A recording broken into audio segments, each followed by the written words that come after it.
What's going on, everybody? My name is Aiden and welcome back to another video. Ladies and gentlemen, we've got an episode of Chicago Bulls Weekly to bring to you guys as we look at the previous week for the Chicago Bulls, discuss the awards given, as well as discuss the, upcoming week for the Chicago Bulls as well. And again, this week, upcoming week is going to get very, very busy for the Chicago Bulls. And this previous week wasn't exactly a thriller, was it? Again, this is a very, very decisive week for the Chicago Bulls last week, where we get to, kind of figure out the direction of this Bulls organization, or at least understand that it's not going to be the same. So we're going to be discussing all about that in this video. Before we get any further, if you like the video and you want to see more from me, drop a like, drop a follow, and or subscribe if you are new. And let me know in the comments below your thoughts about the Chicago Bulls previous week, upcoming week, and the awards given throughout the video. So let's get started. We had 5 games to look forward to this week, and we ended up going 2-3. Now, in hindsight, that's not actually a terrible result for the Chicago Bulls. Again, it's not necessarily the results that are hurting me. Yes, I know we're 5-9.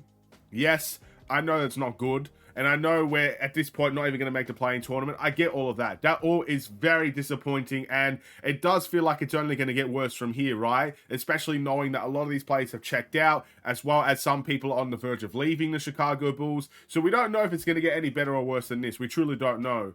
But it's the performances that are hurting me the most. Even in some of the wins, these performances are hurting me watching this Bulls team.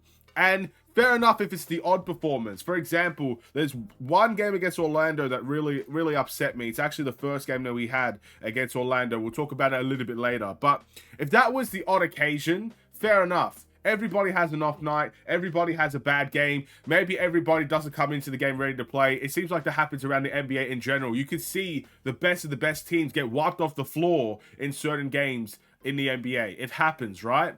But for the Bulls, it's happening every single game, where it feels like the good game that we play is the outlier. I feel like out of all the games we played this week, only one of them was a decent game. So that's what we're going to discuss. And that is actually our first game of the week. That was against the Detroit Pistons, and we won this game 119-108. Now, it's crazy that a team with very, very little, healthy players in the Detroit Pistons brought the fight that they did. You got to give respect where it's due to Detroit. But the Bulls did play a good game in this time out. It was one of the better games of the season again. Probably the second best game of our season outside of Utah, I really believe. But that was a win. We defended home court there. I think a lot of people were optimistic after that win against Detroit, knowing that there's a lot of home games on the horizon for the Chicago Bulls where we must defend home court.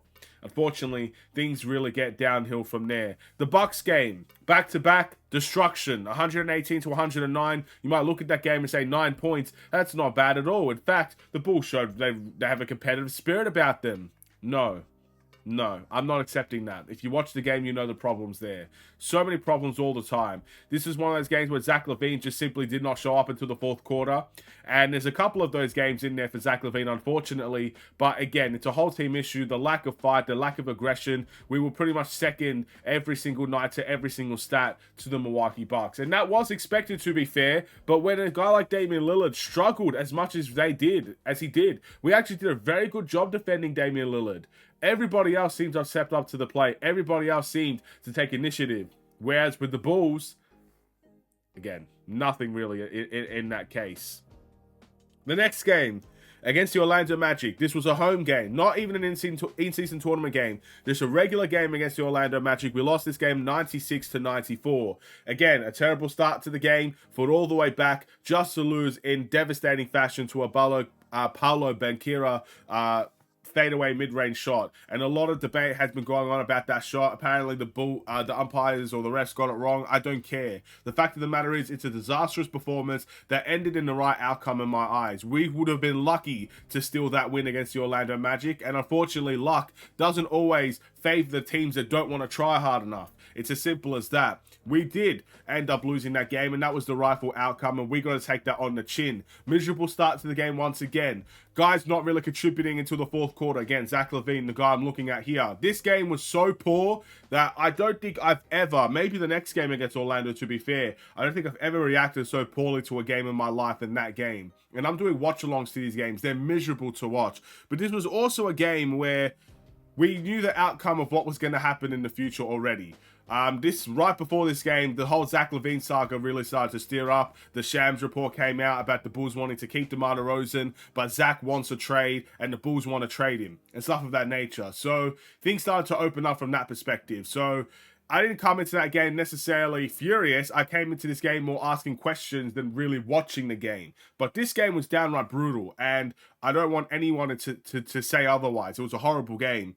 The next one against Orlando was just as bad. We lost this game 103-97. Pretty much the exact same game, 2 for 2. We literally played the exact same game, except when the Bulls, I guess, did take a lead in this game, Orlando stepped it up in the fourth quarter, made some big shots. The Bulls, in the end, did not deliver in the clutch, and we lost this game. Another terrible start, another comeback for the Chicago Bulls down big, and another disappointing result in the end. And it goes to show, the message is clear. You cannot win these games. You cannot win these games when you're fighting back from 20 points every single game. It's an outlier to come back in those games, but it's never a common thing.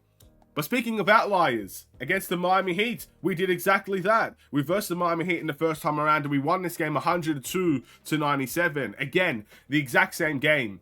The last 4 games for the Chicago Bulls have been the exact same. Down big, fighting back, may take a lead, may come this close, but in the end, we disappoint. This game against Miami, when we took the lead, we kept the lead. And I still believe Jimmy Butler sold on that last shot. I won't hear anything otherwise. I really believe that was a bad shot to take in a bad situation with a lot of time left on the clock. Jimmy Butler sold in the end for the Miami Heat. That's his problem to deal with. We'll see how he responds in the next game against Miami, which is actually tomorrow, a couple of hours' time.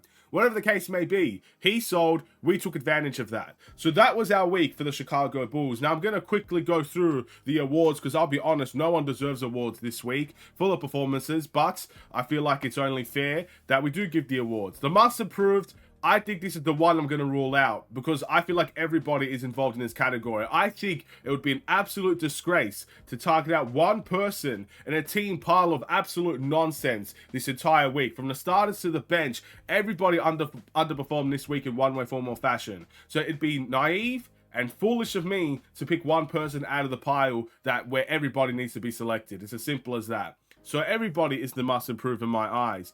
And again, that means some of the positives that they're going to get doesn't necessarily warrant a reward either, but we'll give them. Defensive Player of the Week is easily Alex Caruso. It always has been Alex Caruso. He stepped up to the plate once again. He's delivered a very good week for the Chicago Bulls. The Sixth Man of the Week, since Alex Caruso did start the vast majority of games this week, I'm going to give it to Andre Drummond because I feel like he made the biggest impact off the bench. He got a double-double game this week.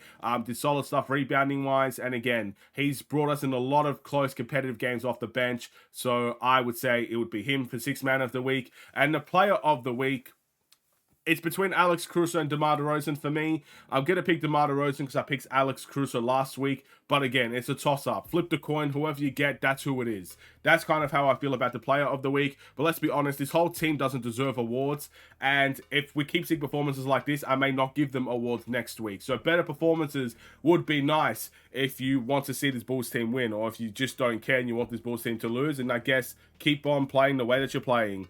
Anyway, got a couple of games to look forward to this week. The first game is against the Miami Heat, a redemption game for Miami. We'll see if they step up to the plate. Then we travel to the OKC Thunder, Oklahoma City, and we verse the Thunder. They obviously destroyed us in the first game. Can we get some revenge on them? We'll have to wait and see. An in-season tournament game will be next up, and that will be against the Toronto Raptors, away from home, down in Toronto, DeMar DeRozan's old stomping grounds. Now, in-season tournament games have not been too kind to us. We're 0-2 in the in-season tournament. I feel like a loss here basically puts us out of that tournament completely. We'll have to wait and see. There is another game on Monday, but I'm going to save that for the next Bulls Weekly. My prediction for this is going 1-2. I feel like that's the type of team we are at the moment. We disappoint for a lot of weeks, but somehow the weekly records doesn't seem that bad. So 1-2 is what I'm predicting, and that's going to be it for this video. What do you guys think? Thank you all for watching. Drop a like and a follow, and or subscribe if you are new. I'll see you in the next Chicago Bulls related video. Stay safe,